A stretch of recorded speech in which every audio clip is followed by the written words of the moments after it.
Hello again, average moviegoers. Project Hail Mary has hit theaters. Let's talk about whether it's amaze, amaze, amaze, or is a little rocky.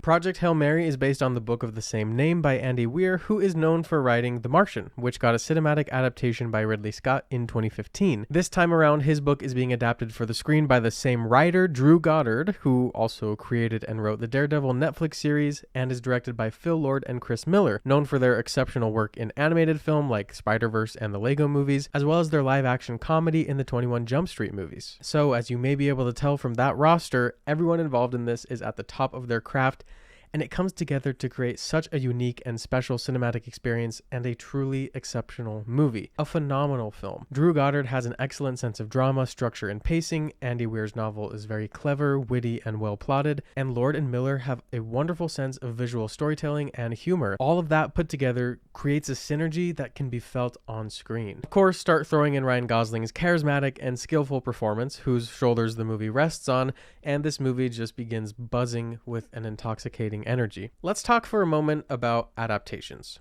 To me, it's very unschooled to say that the book is always better. That is easy, sophomoric, and a low media literacy take. Project Hail Mary is a 16-hour-long audiobook. This movie is 2.5 hours long. The book has 6 times the amount of time to express detail, develop characters, explore psychology, and plot events. And it's a fundamentally different medium than film. It's a different art form. It's the written word, which has the characteristic of allowing us to enter the mind of our protagonist and hear their thought processes. A movie is a visual medium. We aren't allowed into the mind of our characters, and if a character starts saying exactly what they feel, it's labeled as bad writing and exposition dumps. So an adaptation is an incredibly difficult process, taking a fraction of the material to tell the same story while representing everything visually instead of verbally. And this is a masterful adaptation. I love the book. I love the movie. They are different. Saying that the book is better than the movie ignores how difficult it is to adapt something for the screen that preserves the heart and essence of the story, builds its own world through interpretation of what things look and feel and sound like, and does it in a fraction of the time. So that's my rant over.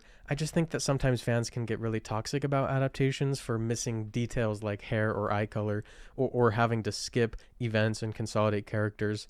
And I would just invite those people to sit down, take a 500-page book of prose, and turn it into a 120-page screenplay that contains mostly subtextual dialogue and 2-sentence-long descriptions of action and setting. Then you might gain a knowledge of the distinction between books and movies and an appreciation for just how successful of an adaptation Project Hail Mary is. What this adaptation did is identify the most important element of the book, which is the relationship between Rocky the alien and Grace the astronaut. In doing this, they were able to focus the movie into a buddy comedy sci-fi.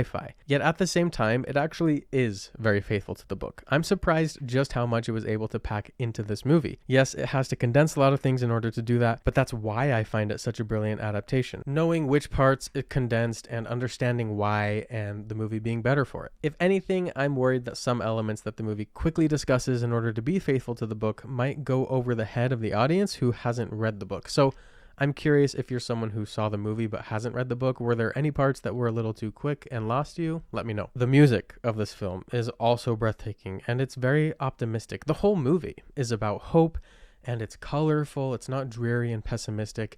It's a great feel-good movie for the time we're living in. You'll laugh, you'll cry. In fact, all the jokes land. The visual effects are so well done. The practical effects, like the puppetry with Rocky or the zero gravity, are just very cool. And just in general, this movie has such a unique visual language. The way it matches shots from the past to the present through tilting the camera certain ways, it's all just a wonder to behold. I'll quibble a little bit that sometimes the way the film is shot makes it really hard to tell what's going on. There's a sequence or two that's pretty disorienting needlessly, and it can be a little frustrating just to not see something clearly or make out what's happening.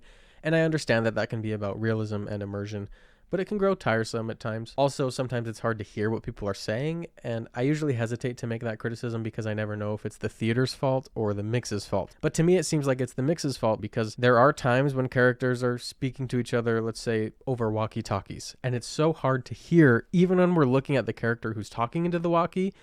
Like, they just didn't need to be that distorted, but they distort it anyway. I'm sure you can tell that all these are really tiny quibbles that many will probably disagree with, but I have to mention them because I'm just a little worn out feeling like I even have to watch movies in theaters with captions. But that's it for me, you guys, and Project Hail Mary. I think this movie is what we mean when we talk about movie magic. There's something incredibly special, sincere, and heartfelt about this film, and it deserves many people heading out to theaters to support it. So let me know if you saw it, what you think about it. Be respectful, be courteous, back up your opinions, but remember that art is subjective, and above all else, keep watching movies and stay average.